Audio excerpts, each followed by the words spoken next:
I want to start with President Trump, because President Trump's threats to take over Cuba come as the United States has removed President Maduro from power, has invaded Iran and killed its supreme leader. Do you fear you could be killed or arrested by the United States? Es una pregunta muy interesante. That is a very interesting question. Those of us who have leadership positions in the revolution have a strong commitment to our revolution and to our heroic people. And in this connection, our responsibility entails the conviction and the commitment that we're willing to give our lives for the revolution and for the cause that we defend. So for me, that is not a matter of concern.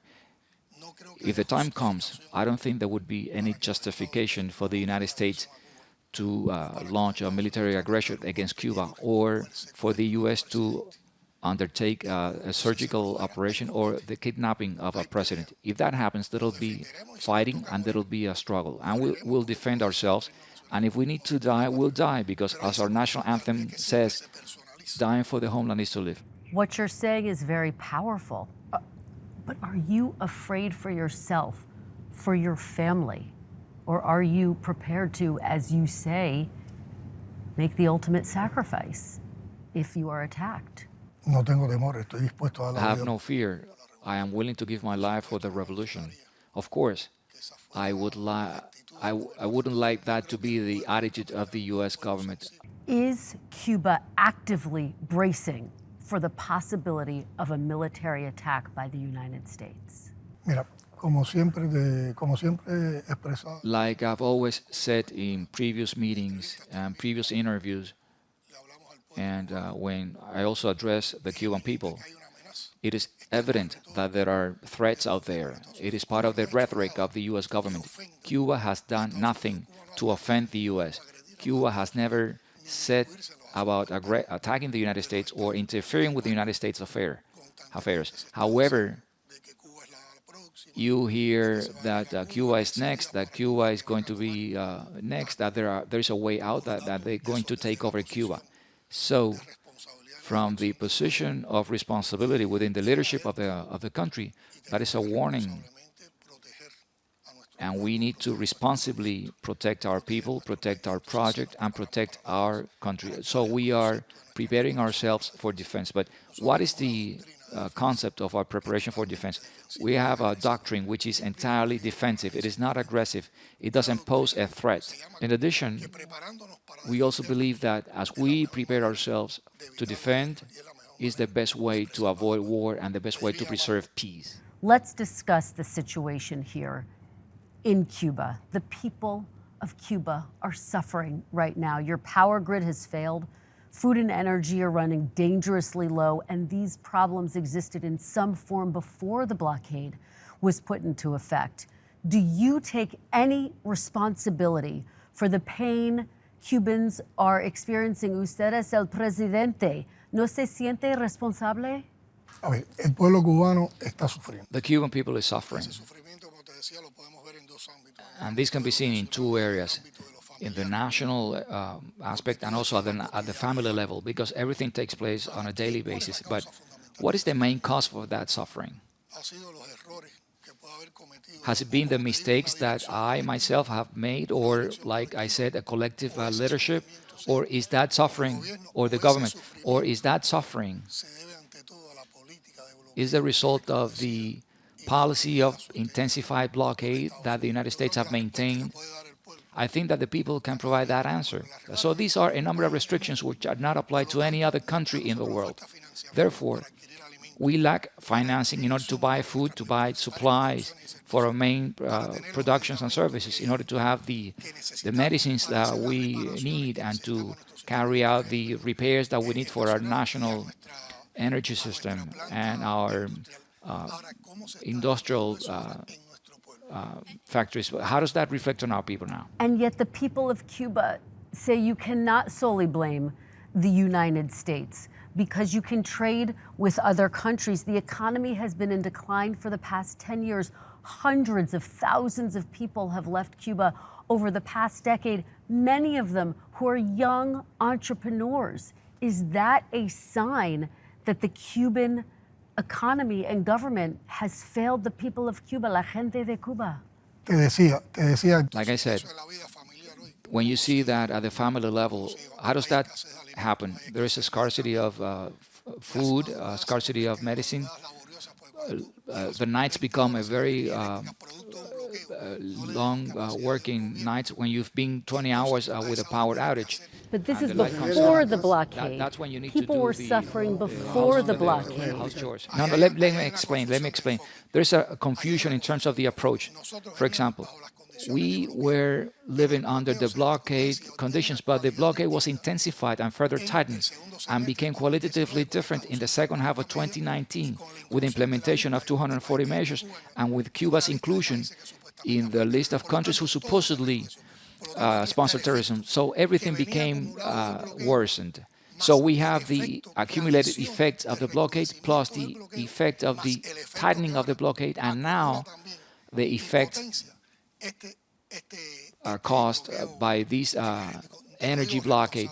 And I can say this responsibly to you. This is not the fault of the Cuban government. We saw it with our own eyes. Los vimos con nuestros ojos. People living in severe poverty, sufriendo in the streets of Havana, the capital city. Is it time for Cuba to take some responsibility, to look in the mirror and to change its economic system for the people of Cuba who are suffering here, que están sufriendo? nosotros siempre hacemos análisis muy We autocríticos. conduct very self-critical analysis and assessment of our reality, and we're trying to constantly transform and change what we do in order to improve what we do. But that's got nothing to do with the political system. It is not our political system that is embracing that inability to move forward. Our political system is serving people, is serving social justice and making everyone advance. And it seems that it bothers other people around the world because of what it represents, because it is our system for ourselves, not that we want to impose our system on anyone else. And they try to block it like this. We understand that there are conversations between Cuba and the United States.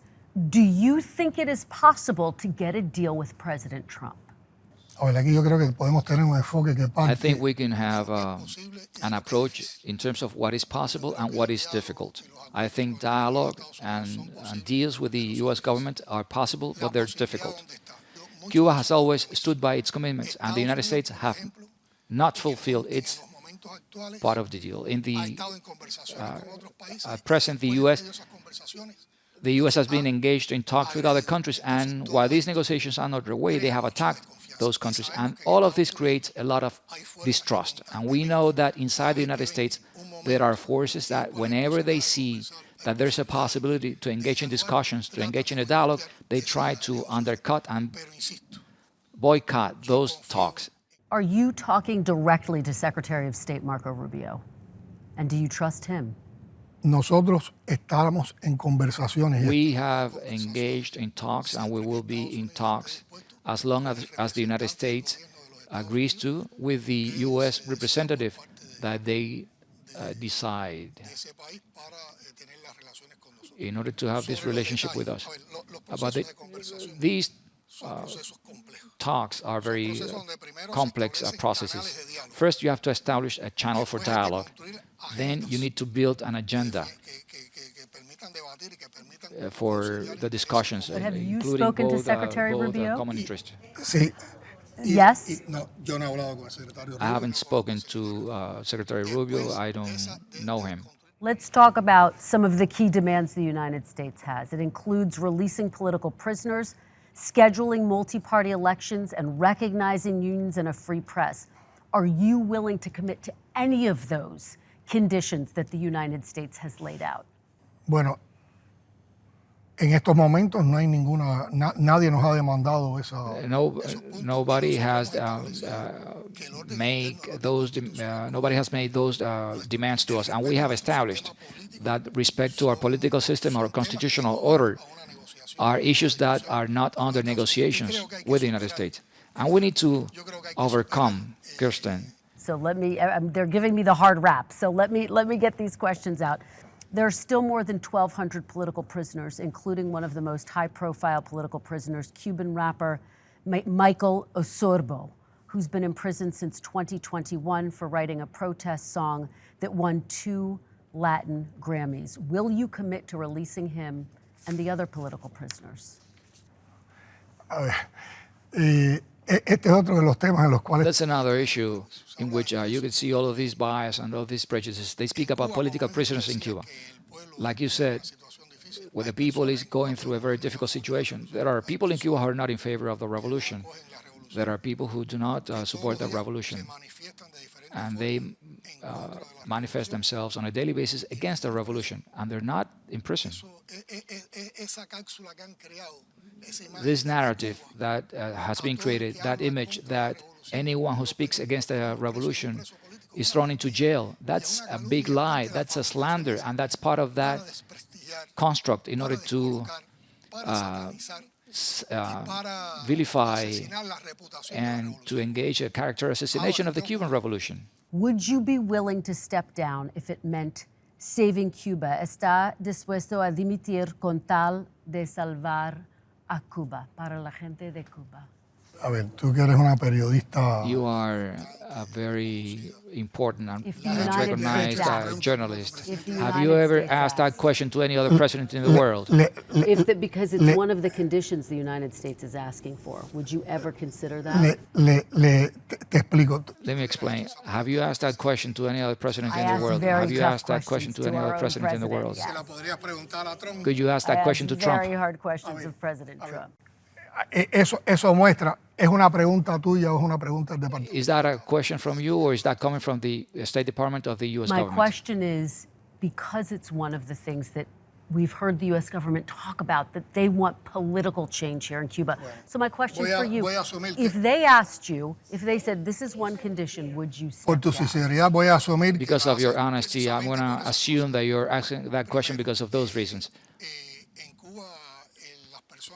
In Cuba, the people who are in leadership position is not elected by the U.S. government, and they don't have a mandate from the U.S. government. We have a free sovereign state, a free state. We have self-determination and independence, and we are not subjected to the designs of the United States. On the other hand, Cuban leaders